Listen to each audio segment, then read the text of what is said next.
ॐ सहना भवतु सहनौ भुनक्तु सह वीर्यं करवावहै तेजस्विनावधीतमस्तु मा विद्विषावहै।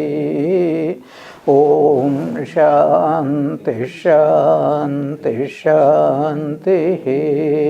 हरिः ॐ। Om. May Brahman protect us both. May Brahman bestow upon us both the fruit of knowledge. May we both obtain the energy to acquire knowledge. May what we both study reveal the truth. May we cherish no ill feeling toward each other. Om. Peace, peace, peace be unto all. ॐ जननीं शारदां देवीं रामकृष्णं जगद्गुरुं पादपद्मे तयो श्रित्वा प्रणमामि मुहुर्मुहुः। ॐ स्थापकाय च धर्मस्य सर्वधर्मस्वरूपिणे अवतारवरिष्ठाय रामकृष्णाय ते नमः।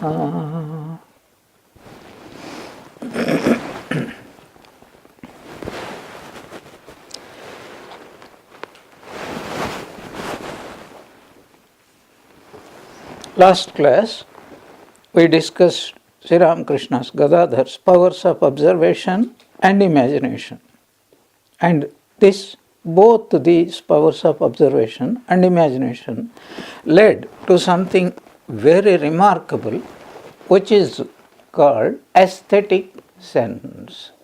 Those who have the power of observation and the power of imagination, usually they develop the aesthetic sense. They will be able to enjoy whatever is artistic. So what is aesthetic sense? You know what is aesthetics? The science of beauty, arts, any form of art. Now what is an art? It is a form to see even in the most ordinary thing something extraordinary. That is called art. So if you have observed some of these beautiful painters and those who are singing ordinary facts of life, but when these people apply their power of imagination, both observation and imagination, then that leads to something extraordinary depths, and this they try to express according to their ability. Now, among the artists, there are two types of people: those who have the technique and those who have the power. Now, who is an artist? That's very most important fundamental point. Who is an artist? An artist is not a person that who just observes something, imagines something, and tries to bring it out, either in the form of painting or poetry, etc. Is a person who becomes one with the aesthetic aspect of any object. A true artist is one who becomes absorbed and becomes one with his imagination. It's a beautiful story. Once Emperor Akbar went out for a walk in a forest. Suddenly he started hearing a most soul enthralling music. So he never heard this kind of music in his whole life. So he went to observe nearby, and he was shocked to find whom did he find? Tansen. So he stood still, and this Tansen went on singing. After some time, he came to outer consciousness, saw Emperor Akbar, and he was feeling a little embarrassed. Then Akbar was addressing him and said, Tansen, I pay you so much money, but you never sing for me like this. Then Tansen replied, Jahapana, when I sing for you, I am acutely conscious that I am your paid servant and I have to somehow to please you. But here, I am here only to please Allah, nobody else. And that's why I forget the whole world. It's so much of lesson to be learned in this, that we are here to please the Divine Lord. And there is also a hint here. The hint is, when we sit for meditation, Swami Yatishwan Maharaj used to tell again and again, imagine there is nobody else excepting you and God. And then he used to tell, our minds are restless, naturally thoughts will come of other objects. Says, forcibly drown them in the ocean of Satchidananda. Because if you are thinking of God, He is Satchidananda. So what about any object? According to Vedanta, every object is nothing but, is only God with name and form is called an object, or this world. So, forcibly drown. But important point is, when you are sitting for meditation, you must feel you are there, God is there, no one else is there. But if you go on thinking, background, keep a little bit of the mind, background noise, what is happening in the kitchen, what is happening in other places, you will not be able to absorb. This is the difference between Sri Ramakrishna's meditation, Holy Mother's meditation, Swami Vivekananda's meditation, etc. So, that being completely one with the object of their meditation, and that requires imagination. And imagination is the one which leads one to become an artist. Now, if I put a question to you, can someone be an artist who doesn't have the power of imagination? Because a man who is without the powers of imagination, and automatically it means he is a man without the powers of observation, he is just a worldly person, a man with these mundane facts and figures, just that much. So let us keep that point in view. We will come to that because we are studying the great master, Sri Ramakrishna, the great master. So again, the idea of Bhava Samadhi comes. Already one incident was discussed, which was Sri Ramakrishna was walking in the fields, and one day he saw it was thick with black clouds. Suddenly a flock of cranes was flowing across, and that sight made him completely unconscious. People thought he was unconscious. Now, becoming unconscious could be due to fits, due to some kind of physiological problem, or it could be because a person has become separated from his identity with the body and mind. So, how to know? How to know? Because if it is a disease, it makes a person weak and lifeless, unhappy, sad. But a person who is absorbed in God, when he comes out of that state, what do you think will be the effect of it? Tremendous joy will come, because nothing else matters here. Whatever happens in the outside world, that doesn't affect a person. This is the test of true spiritual progress. The more we progress, the less anything that happens, good or bad, affects us in this world. That's very important.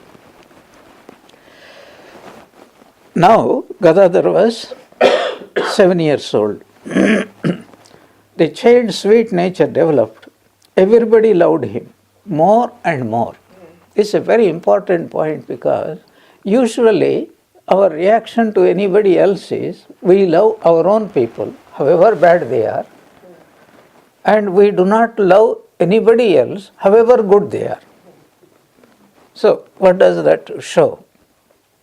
That shows it is not, we do not love anybody or we do not hate anybody. But if we love or hate anybody, dislike anybody, it depends upon only one sense. What is that?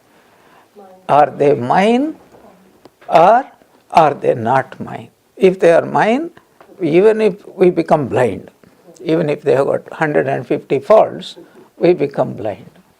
So for spiritual persons, this is the biggest bugbear. So what Sri Ramakrishna calls Ami, Amar. I and mine. That mine becomes a minefield. You remember it. Mine becomes minefield. An important point is I and mine need not go together. In a saint's case, I is there, but mine is not there. In our case, I is there and also mine is there. Which is prominent among these two? That is what it transfigures our I in innumerable ways. That is called worldliness. Okay. Now, very important point has come. This Durga Puja time has come. Gadadhar's father, Kshudiram, he had his nephew, Ramchandra, at Medinipur. He was a lawyer, he was earning very well, and he used to celebrate Durga Puja every year with great pomp, and Kshudiram used to be invited, and the Kshudiram loved his nephew, and the nephew also loved his uncle. So without him, Durga Puja cannot be really performed.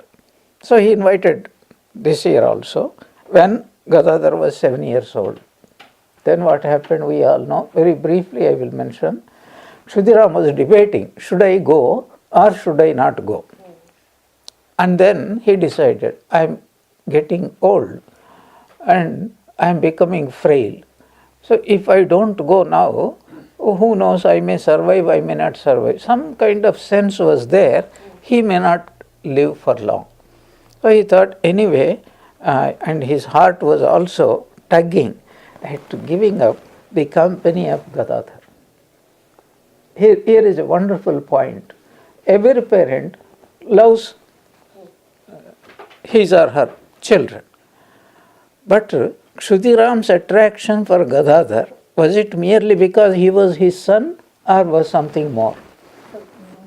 Just imagine how much Sri Ramakrishna's presence in the whole village.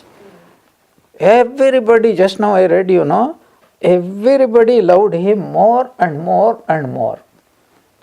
But they were thinking, he is a very lovely child, sweet child, and that is why we love him. This is their explanation to themselves. But then why is he loved so much? Why was... there is a special attraction of a divine being, and this I have to refer to. I referred so many times. In Bhagavatam, there is this issue. So Brahma, he doubted Krishna's incarnationship. So he wanted to test, is he really God? So if he is God, he must have special power. So what happened one day when Krishna, along with his companions, went to the forest to graze the cows and friends. Then Krishna was out for some time. Then Brahma came and hid the companions of Krishna, the cows in a cave, sealed, and went away.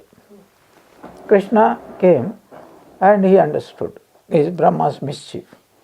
So he assumed the form of his companions and the cows. And Bhagavatam goes into ecstasy trying to describe the effect of this. That day, previous time, the mothers were praying to God again and again, let our children come as late as possible. But that day, they were going in and out. Why is not my child coming? Why is not my cow coming back. He is not, they didn't understand. Again and again, their hearts were beating fast. What happened to our children? This is something absolutely unknown before. So their children came. Oh, that day they could not hold themselves apart. They have to rush and embrace, and the more they are embracing, they are feeling. That day, the cows were giving more milk. The cows were the cows were running after them. Who was running after whom? Krishna was running after himself. So, like this 6 months passed, and every day these mothers could not bear the separation. They would reluctantly give leave to their children to go out for grazing. Previous days, they used to tell, "Arey, it is already so late, why don't you go?" There is a reason for that. So, like this, days were passing, and the cows were giving more and more and more milk. The whole day seems like Vasantotsava, spring festival. 6 months passed as though it is a holiday time. And then Brahma, after 6 months, I am not sure whether it is our 6 months or his 6 months.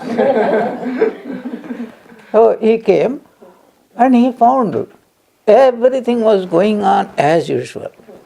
Then he rushed into the cave and they found everybody was there. And again he rushed out. Again everybody was there.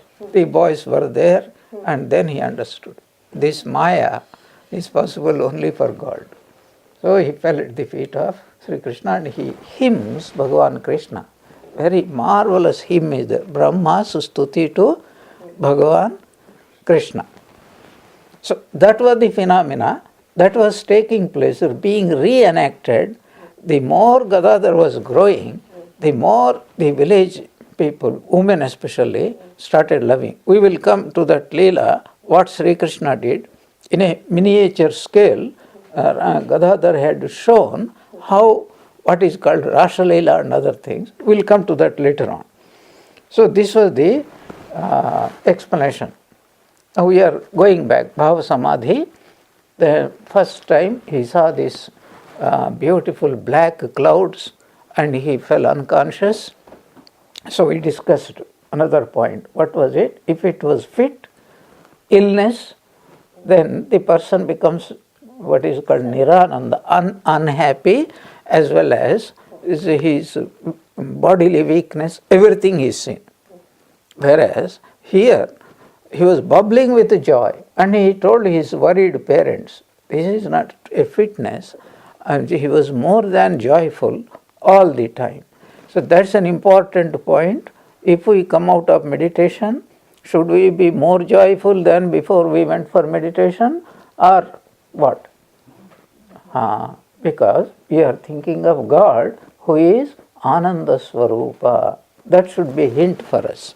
So we have to tell, I am going to meditate on God who is the Ananda Swarupa. So you say, Ananda is okay, but death can come and snatch. No, God is deathless. And so long as I am in God, I am also deathless. That should be Sat and Chit and Ananda. Sat means I am deathless. Chit means this idea should be prominent in our meditation. And you become joyful because that is the greatest security anybody can think. When you are with God, when we are with God, what danger can come to us? It cannot come. But Gadadhar was enacting Naralila, and this is a lesson for us. So what happened? They are talking about Kshudiram had a nephew called Ramchandra. He used to celebrate Durga festival with great pomp, and this year also he invited Kshudiram, and Kshudiram was debating whether to go or not. Finally he decided that he would go probably for the last time, and he was absolutely right. Only problem was with whom he should go. So he was thinking, I will take Gadadhar because I cannot live without Gadadhar.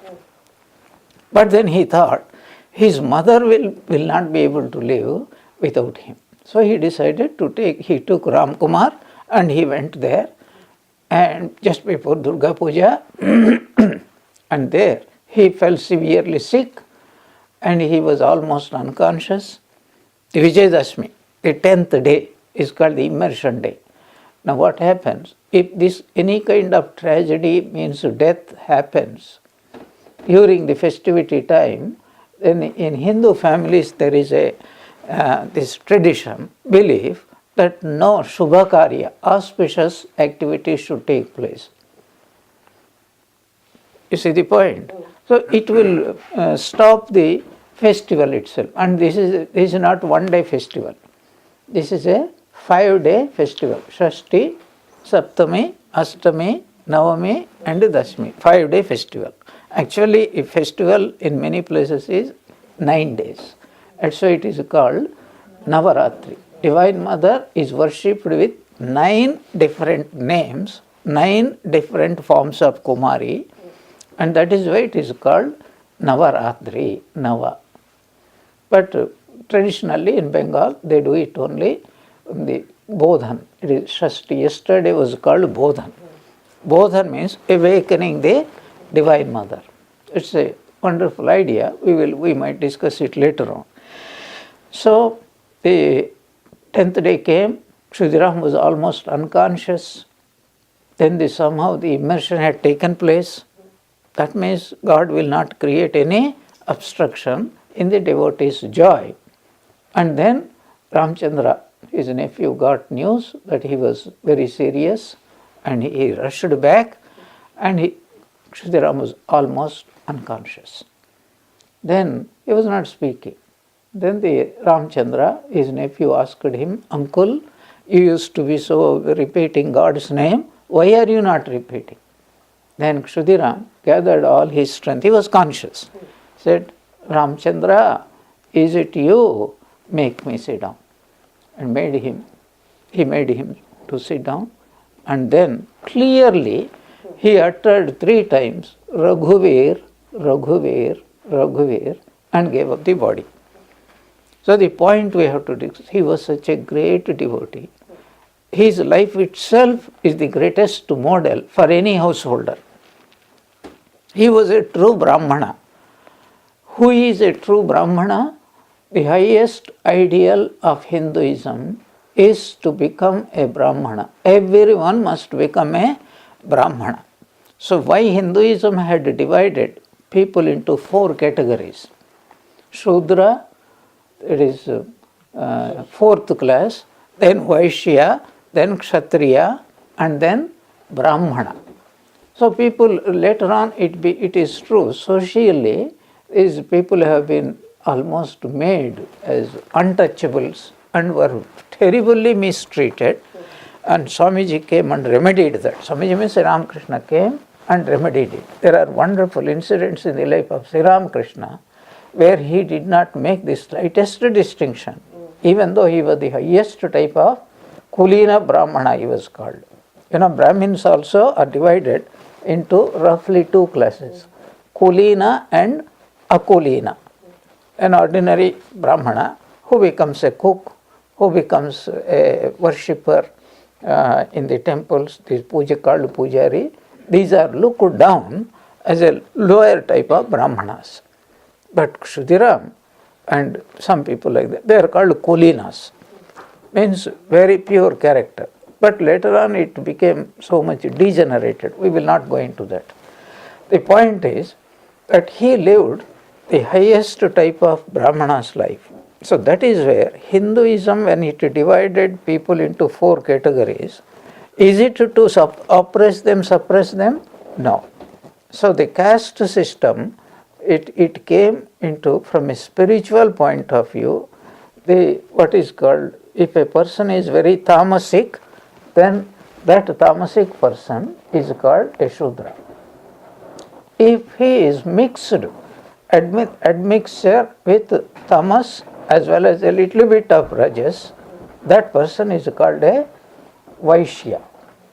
And when a person is having more rajas and less tamas, he is called Kshatriya. And when a person has more sattva and less of rajas and still less of tamas, he is called a Brahmana.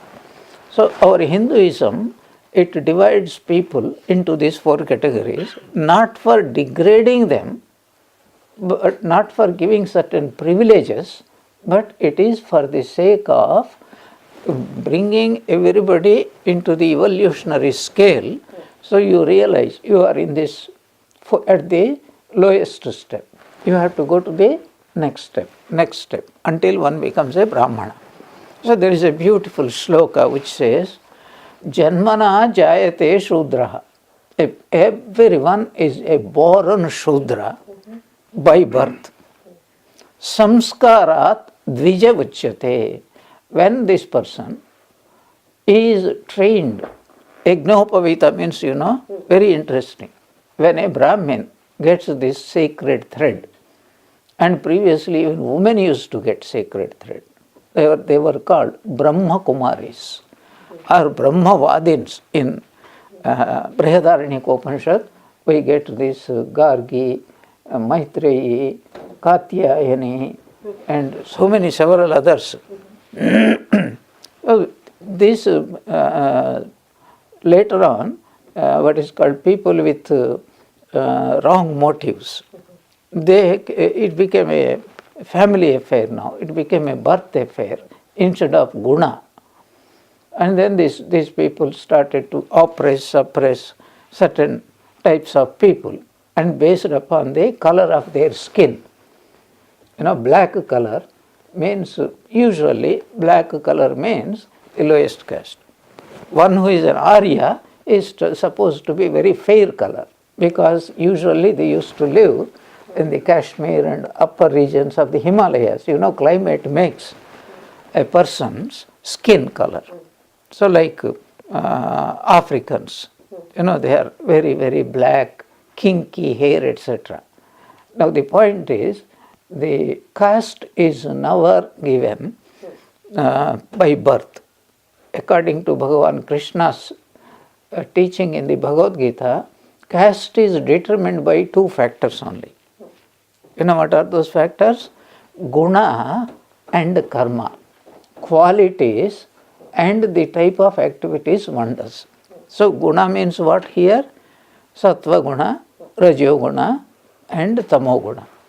A person who has got the highest type of sattva guna, he is called a Brahmin. Just we explained. So this division is like a ladder. So each person is expected to go up gradually, maybe in several lives, but that is the central idea. But later on, it became degraded in the hands of selfish people with ulterior motives to get power and position. That happens everywhere. Even in UK, people are divided into two classes, upper class and lower class. You see, there was one author called P.G. Woodhouse. He has written a lot of books, all about poking fun at these stupid fellows. They have plenty of money, but no brains.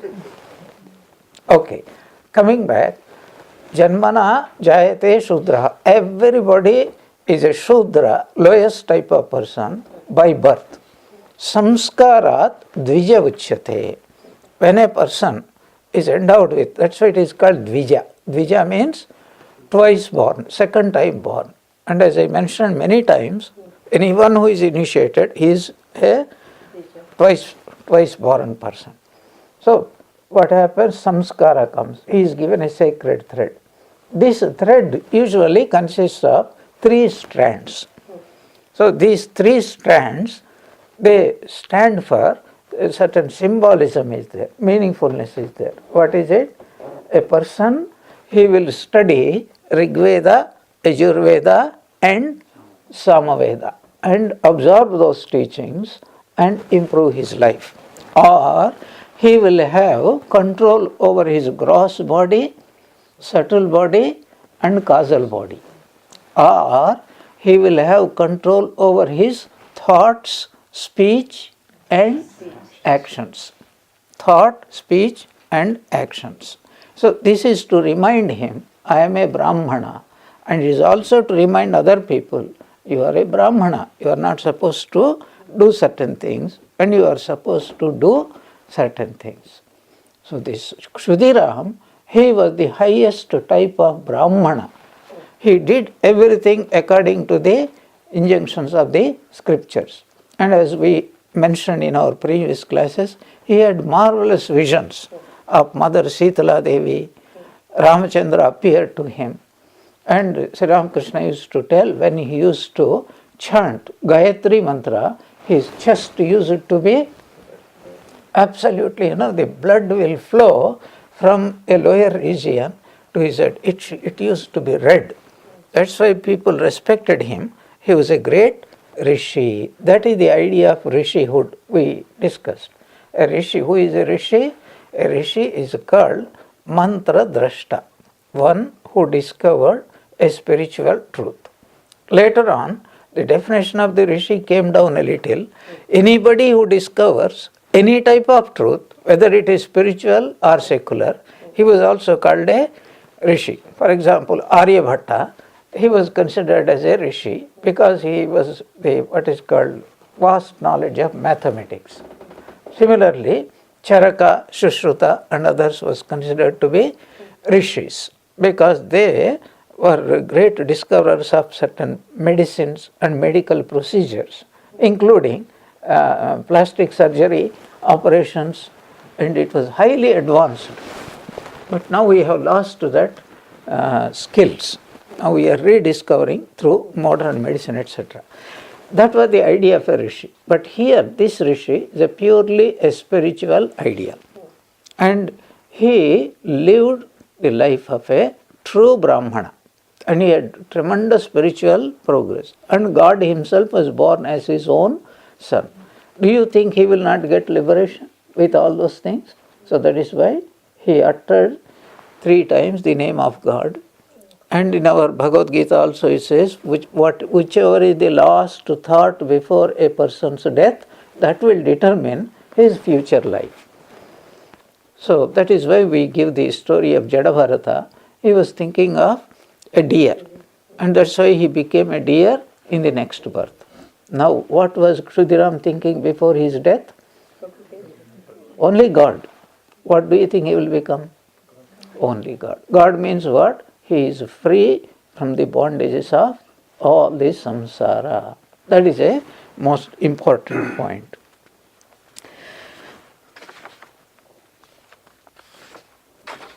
Now, the description comes.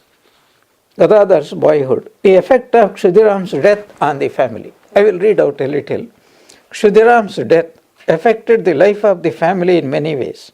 He had been Chandra Devi's companion in weal and woe for 44 long years.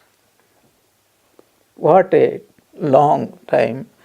It was therefore natural that now she found the world empty without him and felt his loss every moment. Chandra Devi had been accustomed for long to taking refuge at the lotus feet of Raghuvir, and now that the world had no more attraction for her, her whole mind was always drawn in that direction. But the world would not release her till the time was ripe. It gradually drew her back to the joys and sorrows of daily life through her concern for her 7-year-old son Gadadhar and for her 4-year-old daughter Sarvamangala. So you see Gadadhar's attraction. Thus, the sorrow-stricken Chandra somehow passed her days in the service of Raghuvir and in bringing up her youngest son and daughter. After the father's demise, the entire responsibility of maintaining the family fell on the shoulders of Ram Kumar, who had been devoted to his father. Now, there is a related incident in connection with Chandra Devi's this. Later on, this Chandra Devi's Ram Kumar died and Rameshwar died. She had 3 sons. Ram Kumar, Rameshwar and of course Ramakrishna. So Ram Kumar died soon after after his father's death. After some time, he had to come willy-nilly to Calcutta to earn more money. How wonderfully the script has been written. We will discuss later on. So then Rameshwar also died. But after Ramkumar's death, Chandra Devi didn't feel like staying at Kamarpukur. She was brought, she was given a room, that Nahabat. And Holy Mother was also there to serve her. Now what happened? Rameshwar died. Already she was suffering from the pangs of separation from her husband, then Ram Kumar, her own son. Normally what we expect is when whoever is older, that person will pass away first.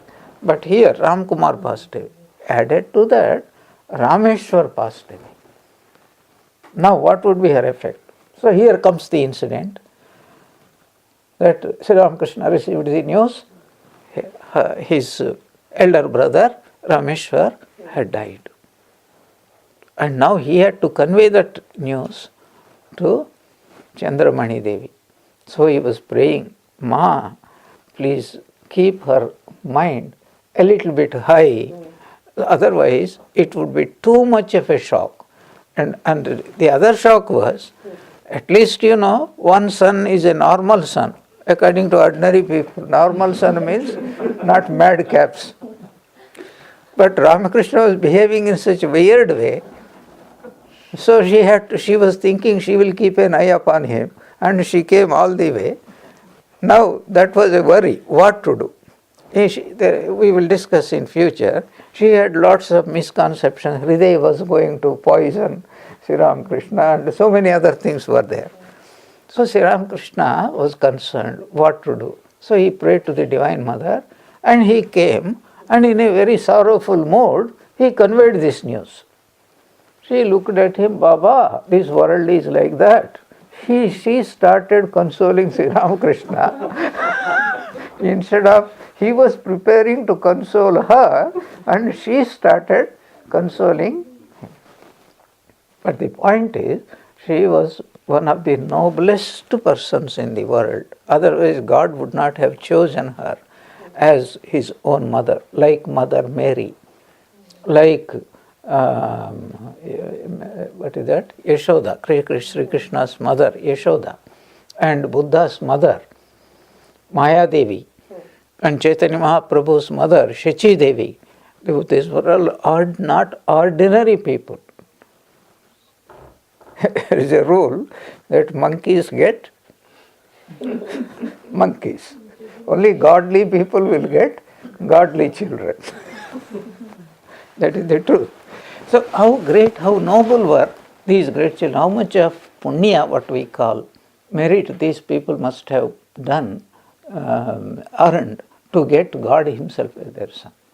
So she was a very pure lady, and she started looking upon the whole world as her children, even gods, goddesses.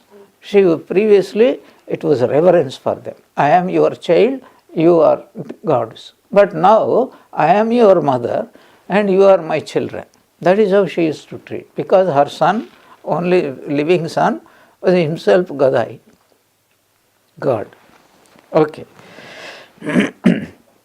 But what is most important, the effect of his father's death on Gadadhar's mind. Now we also go through the experience of our death of our father, our mother, grandfather, grandmother, and many other people. What is the effect? We feel sad, we feel bad. Are we feeling bad or sad for the people who died? Or are we sad because we miss the joy of seeing them? We don't care usually for maybe they are suffering, may not be suffering also, may be suffering, but if they are suffering, what should be our prayer? That let them pass away peacefully, let them be free from this pain. Sometimes parents do that, sometimes children do that, but it's very rare. Most often because we miss the persons. This is the first few days. Afterwards what happens? We forget. But from a spiritual point of view, what happened to Buddha? He did not actually experience any of these worldly tragedies which is old age, disease and death, the triple. But the gods had contrived so that he should be able to experience. Otherwise, time is passing. He has to realize God and he has to preach his message to everybody in this world. He was born for that purpose. An incarnation is born not for his purpose, because their birth is not due to past janma karma. They are already liberated. They are born for our welfare. So what happened to Buddha? The gods contrived, they planted a desire in his mind that you have to go and see outside world until he was grown up. And his father never allowed him, because the moment he allows, he was frightened, he will become a monk. So he went outside and his father, he ordered, only very beautiful, healthy young men and women will appear before him, both sides of the street. But who can thwart God's will? Suddenly an old man and a diseased man and a dead man. So this is the negative side of life. This is what Krishna in the 13th chapter of the Bhagavad Gita said, Janma Mrityu Jara Vyadhi Dukkha Dosha Darshanam. We have to see in this life so many negative things in life. What is it? Janma, birth. So for us, birth is a joyous affair. Is it? Sometimes yes, most of the time no. Suppose you come to know that Hitler is reborn again. Would you be happy? Ravanasura is reborn. Will you be happy? So, Mrityu. People, Mrityu also there are two effects. Let us not forget it. Let us extend our imagination. If people whom we love, they die, then we feel sad. But the people whom we consider, we hateful people, when they die, what happens? We become very rejoicing. So always let us remember that both sides are there. But Mrityu is a fact of life. If there is birth, there is also death is a fact. But it is not just for other people's sake. Since I am born, I am going to die. We all know that. And we accept the fact intellectually. But the fact that we forget is that we think death will come only at the end of 100 years. Before 100 years, it's not going. Which young man is going to think death is going to come today? But every day you watch the news, how many young people are babies and small children, either through accident or deliberate murder or disease, they are dying every single day. Do you know how many people die every single day? I had this query when the tsunami took place some 11, 12 years back. So somebody found out from the world statistics. No, every day it is around almost 175,000 people die. And many more births take place. So this is almost equally, every day is a tsunami day. This is almost like that. Taken plus or minus 10%, it is a phenomena. So this is what is a fact of life. But we ignore that fact of life, and that's why if we want to be spiritual, it's most important to meditate upon death, and especially upon the death of ourselves. And without being convinced of this fact, we are not going to progress in life. What is the point? The point is, if we are not thinking about unhappiness, if we are not aware of unhappiness, we will not be aware of the quest, the desire to be happy doesn't come. This is what Sri Ramakrishna used to give certain examples. A camel goes on chewing thorny bushes and blood is gushing and it is enjoying and thinking the blood is coming from the thorns.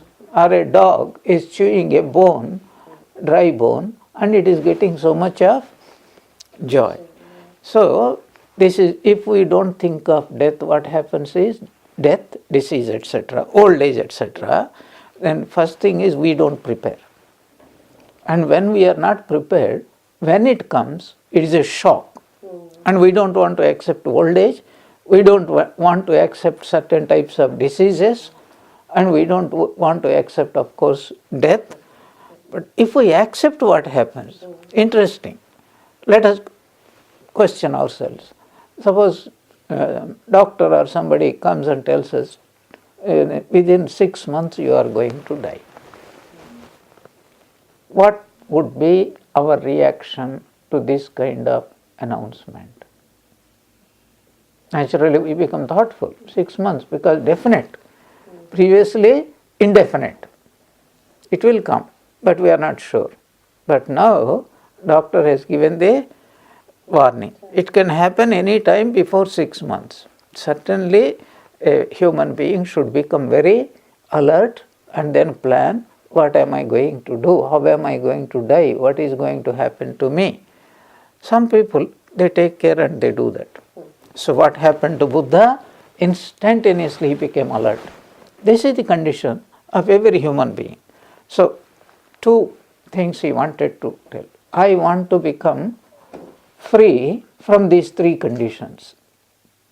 And second, I want to tell that secret to everybody in the world. I want to find out a way how human beings can cross over this earth. This is what an incarnation comes, and he tells. So how can a person become free from birth and growth and old age and disease and death? Only one way.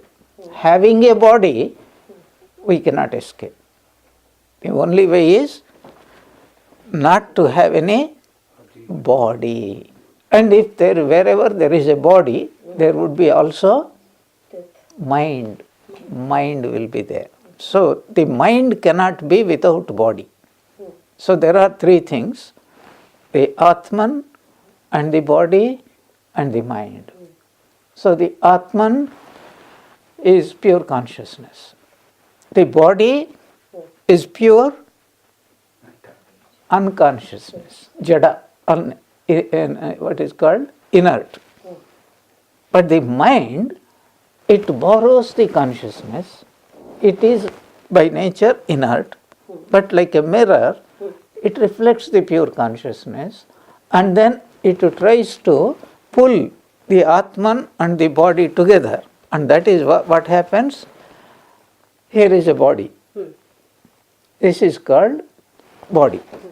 Here is the soul, Atman. It is called I. No problem. I is there, body is there, no problem. But here comes the mind, what it is like a glue.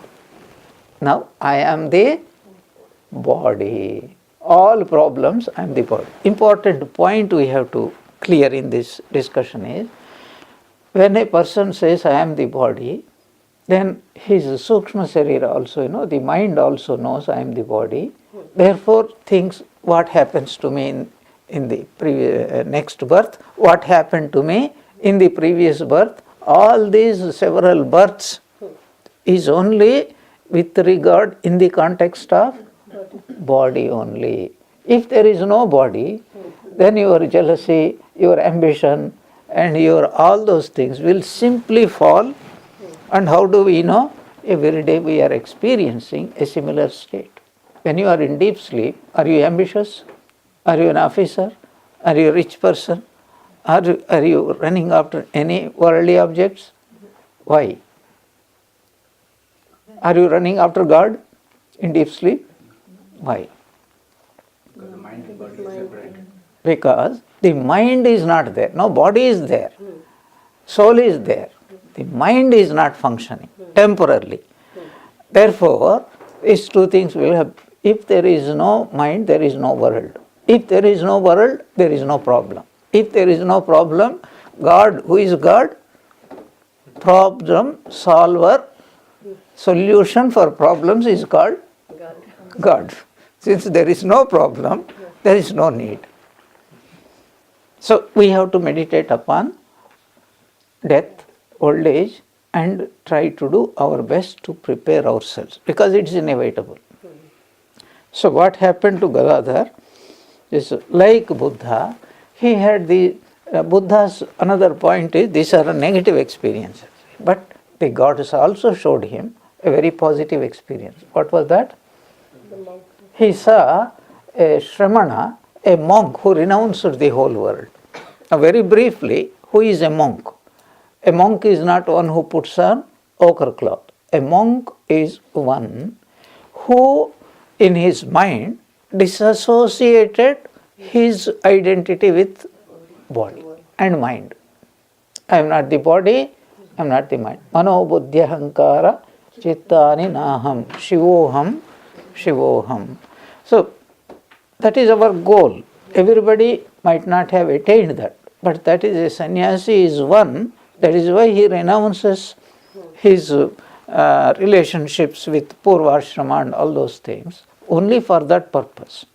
Because all our problems come because of this body identity. Why do I want my mom and my dad? Why do I want my husband, my wife, my children? Is it for their sake or is it for my body's sake? This is the most wonderful thing. And here is an important fact, very, very enlightening fact. Suppose here is a mother and she never embraces her child, always keeps some servant will take care of her and given food, all care is taken, but she never touches the child. Do you know what happens? There will never be any bond between the mother and the child. The moment the child is taken, the warmth and the warmth of the body of the child, and the child also enjoys the warmth of the mother's body, and the mother also even more enjoys, and that glue, super glue. This is called attachment. Yeah, that's what happens. So what is the effect of father's death on Gadadhar's mind? Swami Shardananda's beautiful analysis. He says, it's common experience that nothing makes life so empty as the loss of a mother in one's infancy, the death of a father in childhood, and the loss of a wife in youth. Being more thoughtful and considerate than other boys of his age, Gadadhar never openly gave way to his sorrow out of regard for his mother's feelings. To all appearances, the boy was as full of mirth and merriment as ever.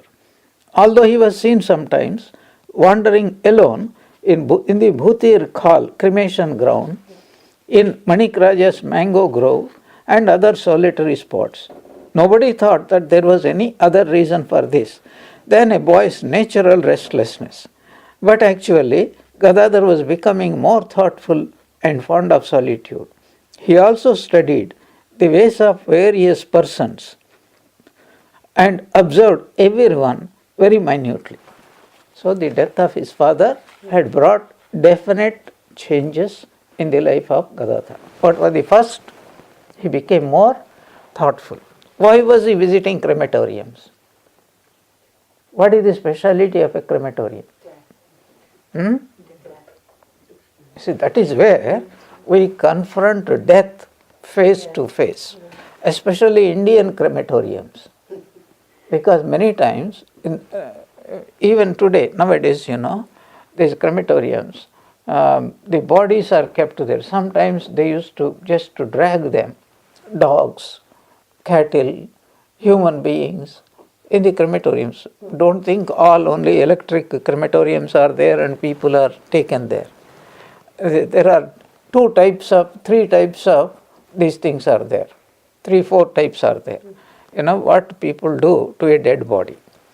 Do you know that? The first thing is, some people, they do burial. Those who believe the body will have a double on the other side of the world, they do burial, like Christians and also like Muslims. So usually Hindus, they cremate. But only they are not supposed to cremate holy people, monks. So Swami Vivekananda remarks, cremating Sri Ramakrishna's body was what is called unavoidable negative side. So it should now not have been done, but they were helpless.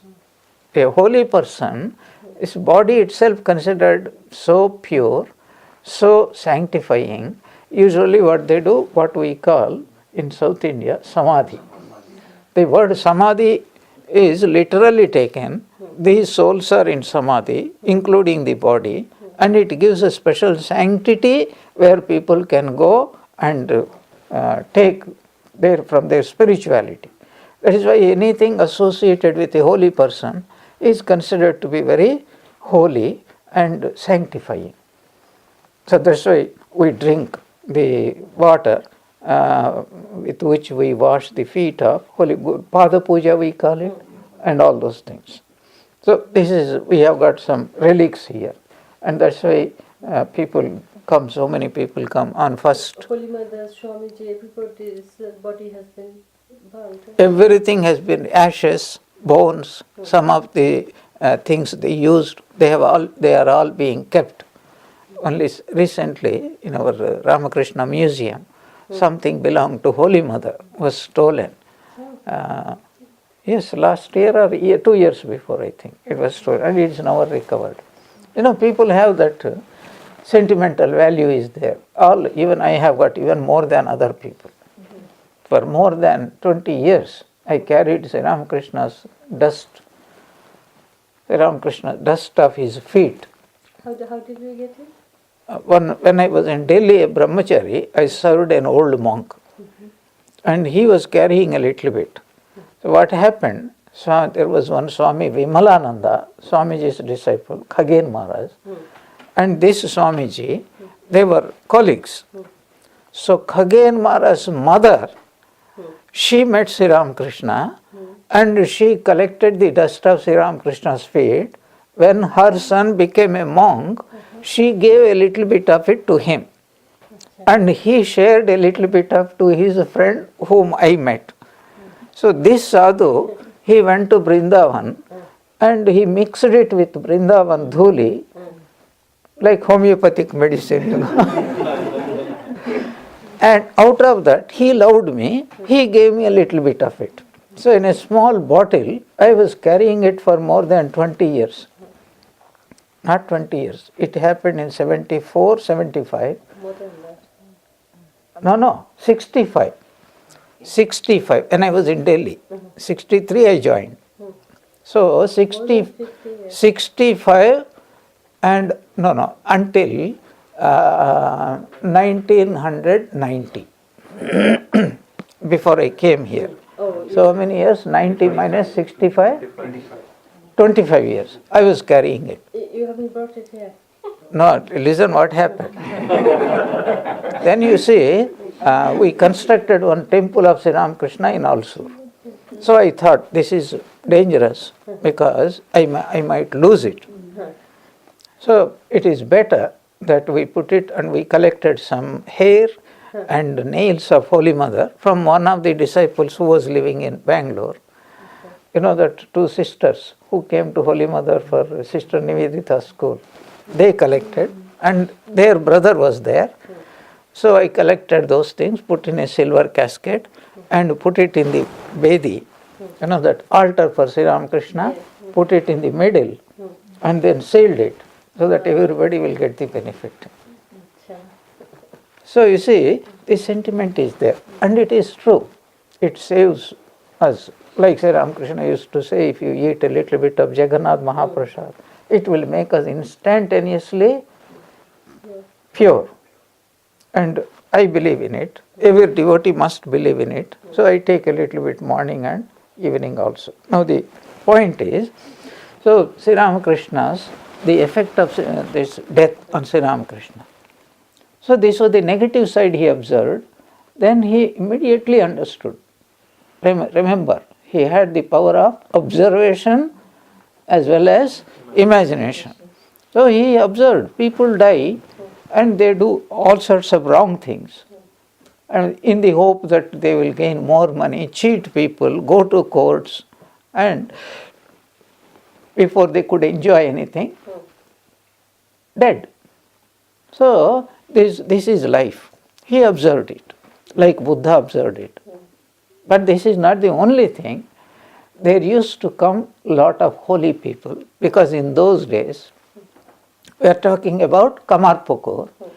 So from North India, when sadhus had to go to Ganga Sagar, this is a huge festival where Ganga meets the sea, is called Ganga Sagar. That's supposed to be very, very holy place. The way is through Kamarpukur. So on the way, they used to go through Kamarpukur. And there used to be what is called pilgrim's place. The villagers must have constructed a small place so that they can stay for a few days, take rest, because they had to walk all the time. Remember, Kshudiram had to walk to Rameshwar, to Gaya, and so many places. So it was the days when there were even trains were very few. Later on, trains came. Holy Mother had to walk from Jairambati how many times? About 70, 75 miles. She had to walk to Dakshineshwar many times. Sri Ramakrishna had to walk. Now they have traced all those places where he went, where he stopped, in whose house they stopped. And there's a film has been made. Sri Ramakrishna's Padachinna. Padachinna, that is it, Padachinna. So, Sri Ramakrishna also started seeing the holy people, and that's where we were coming to that. So now what is Gadadhar's this thing? He became very thoughtful, and he used to visit crematoriums. What was he doing in the crematoriums? He was facing death face to face. This is the ultimate pilgrim place.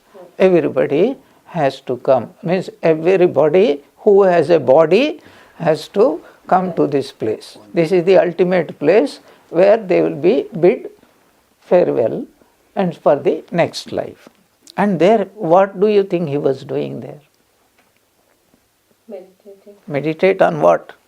On the ephemerality, on the changefulness of life. That is what some Buddhist monks also, they will go sit in front of a corpse and go on smelling, a horrible smell comes that creates a kind of dispassion.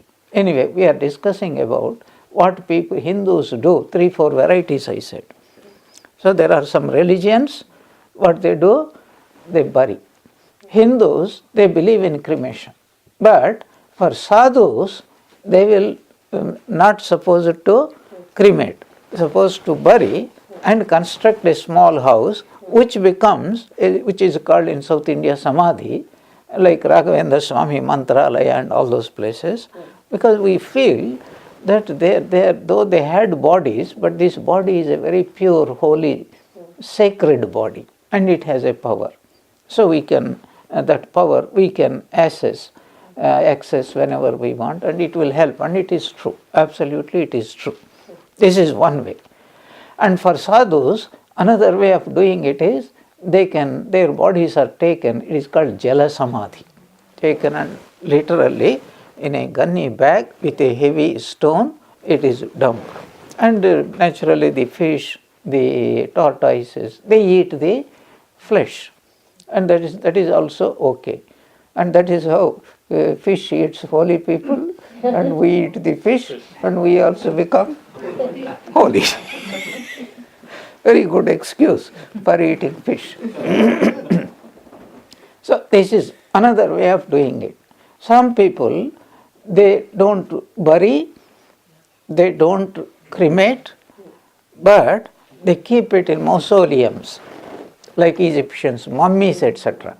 So the idea is, they have an idea, their belief, that these bodies have their counterparts, and if something happens here, same thing will happen there to the counterpart. That's why they do horrible things, like slaves, women, these pharaohs' wives, and lot of jewelry, and even the people who constructed these pyramids, they used to be sealed, living death, because they should not come to take all those treasures and all those things or damage these things. Anyway, there are various ways of disposing the body. There are some others, like Parsis. You know what they do? They keep the dead body, For the birds to eat. And in Tibet, you know what they do? They take the corpses. There are some people who carry the corpses and put it on a high rock and break it so that the birds can come and eat them. They have these all depend upon what a person thinks of the body. Anyway, here the important point is that what is the effect of the father's death on Gadadhar? Definitely he loved his father. So twofold, he became very thoughtful. Thoughtful means what? He is thinking. Thinking of what? The ephemerality of life. On the other side, he was also conscious that there are people, monks, holy people, and as I was mentioning, many holy people used to pass. And immediately after this incident, Gadadhar, without fear, he used to go and mix with them. We will read about it a little bit later on. Gadadhar's behavior towards his mother. What was his behavior? So we see two things. First of all, he became even closer to his mother because he understood as a thoughtful boy that now how much the mother would be grieving her husband's death. And she will never express it in front of her children. So it is his duty to go and make her as happy as possible. So he started staying near her as much as possible. And at the same time, he is demanding, previously is to demand, I want this. In fact, it is, if a child doesn't demand, the mother becomes very unhappy, dissatisfied, because my child demands.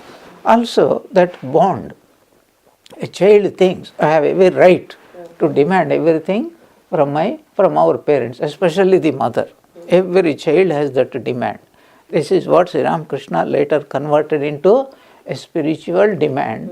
Every child, however bad he is, kuputro jayeta kvachidapi kumata na bhavati. A bad child may be born, but a bad mother is never born. Shankaracharya is one of the things he says. So every child has got this tremendous attachment to mother because we grow in her womb, and then for the first few years, it is her looking after us that becomes most important. And then this lifelong bond between the child and the mother is what later on leads to this same person. If he turns to spiritual life, then what happens? He transfers this dependency upon the mother and the love he holds upon the mother towards God, and it may be even a male deity, but the idea is he is like a mother or grandmother. That is the most important point. And that culture, where the bond between child and mother is lacking, for example, among the Muslims, especially the Arabs and others, there, as soon as the child is very peculiar, if you study, you will be astonished. The father has every right. If the child is disobedient, he can kill him. If the son is disobedient, he can sell him as a slave. And do you know that in some of these cultures, how the women are treated even today? They have no rights. In fact, so many people say they have no souls. They are like cattle. I can marry any number of women, I can divorce them whenever I like, and they have to be absolutely pure, and whatever I do, I am free from all those things. And accordingly, punishments have been there, death by stoning, etc., etc. How can a woman be an adulteress unless there are people who are involved? That is why Jesus Christ said, whoever has not committed this sin, let him be the first person to throw the stone. And everybody went away. because they knew, because they were the people. So long as they were not caught, everything went on merrily. But the moment caught, they will abandon that woman because they can turn to some other woman, like that. This is, society is terrible in the sense of mistreating the low caste people as well as women. And that's why India has gone down. These are the two important causes. That's why Swami Vivekananda said the degradation, degeneration of India is solely due to two reasons: neglect of the masses, neglect of the women. What is the remedy? Give them education. The moment you educate them and they understand, they will come up in life. You have been suppressing.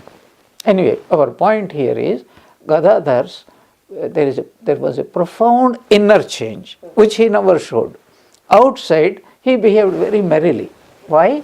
Because if he behaves sadly and he was feeling sadness, it will impact on his mother especially, and he loved his mother and he did not want her to be unhappy.